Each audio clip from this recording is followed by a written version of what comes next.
राज्यातल्या 1 कोटी लाडक्या बहिणींचं रूपांतर आता लखपती दीदींमध्ये करण्याचं उद्दिष्ट मुख्यमंत्री देवेंद्र फडणवीसांनी ग्रामविकास मंत्री जयकुमार गोरे यांच्यावर सोपवलेलं आहे। महालक्ष्मी सरस आणि उमेद मॉलच्या माध्यमातून हे उद्दिष्ट साध्य करण्याचा विश्वास मंत्री गोरे यांनी व्यक्त केलाय। नेमकी उमेद मॉलची संकल्पना आहे तरी काय, याबाबत मंत्री जयकुमार गोरे यांच्या सोबत आमचे प्रतिनिधी चेतन ननावरे यांनी संवाद साधलाय। पाहूया। या ठिकाणी तुम्ही आता या वेगवेगळी उत्पादनं पाहत असाल, असं वाटत असेल तुम्हाला मॉलमध्ये खरेदी करण्यासाठी मंत्री जयकुमार गोरे पोहोचलेले आहेत। मात्र हा कुठलाही मॉल नसून हे आहे ग्रामविकास आणि पंचायत विभागाने आयोजित केलेलं महालक्ष्मी सरस प्रदर्शन।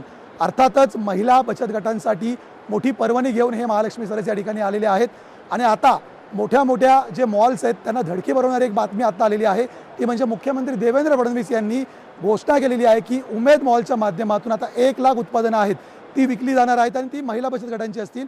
नेमकी ही संकल्पना काय आहे या माध्यमातून जयभाऊ काय सांगाल, कशा प्रकारची ही संकल्पना आहे उमेद मॉल, कशा प्रकारे महिला बचत गटाची उत्पादनं असतील आणि लोकांना ती कशा प्रकारे खरेदी करता येतील? आपण पाहिलं असेल की महालक्ष्मी सरस असेल, जिल्हा स्तरावरचा मिनी सरस असेल, या माध्यमातून महिलांच्या उत्पादित मालाला हक्काची बाजारपेठ देण्याचा प्रयत्न केला जातो। पण महालक्ष्मी सरस 13 दिवसाचा आहे, आपण जिल्हा स्तराचा सरस बघितलं 7-8 दिवसाचा असतो।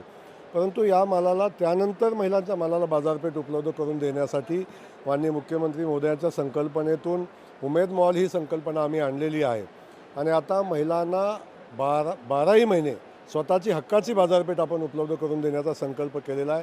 13 मॉल मंजूर झालेले आहेत, त्याची टेंडरची प्रक्रिया चालू आहे आणि येणाऱ्या 3 वर्षामध्ये 100% प्रत्येक जिल्ह्याच्या ठिकाणी उमेद मॉल करून महिलांना आम्ही उत्पादित मालाला हक्काची बाजारपेठ उपलब्ध करून देऊ, अशा पद्धतीचा परिस्थिती निमित्तानं आपण होताना पाहतोय। जगाशी स्पर्धा करणाऱ्या आमच्या महिला भगिनी आता आपल्याला पाहायला मिळतात। त्या माध्यमातून लाडकी बहीण आजची जी आहे ती उद्याची लखपती दीदी होताना या ठिकाणी प्रत्यक्ष आपल्याला पाहायला मिळतंय। कॅमेरामॅन राजेश बनियारसह मी चेतन ननावरे, मुंबई।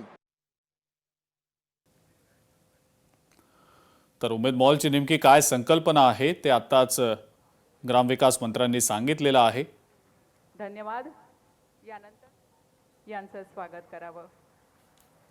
ची उलाढाल करतायत आणि हा चमत्कार लाडक्या बहिणींना आता लखपती दीदी करून आजचा दिवस खास आहे त्यांचं कारण महिलांच्या लाडक्या बहिणींचं रूपांतर लखपती दीदींमध्ये करण्याचं उद्दिष्ट देखील आता मुख्यमंत्र्यांनी ग्रामविकास मंत्र्यांना दिलेलं आहे। हे हृदयंगम असं स्वागत होतंय। लोकशाही मराठी ऐका, पहा, जागरूक रहा।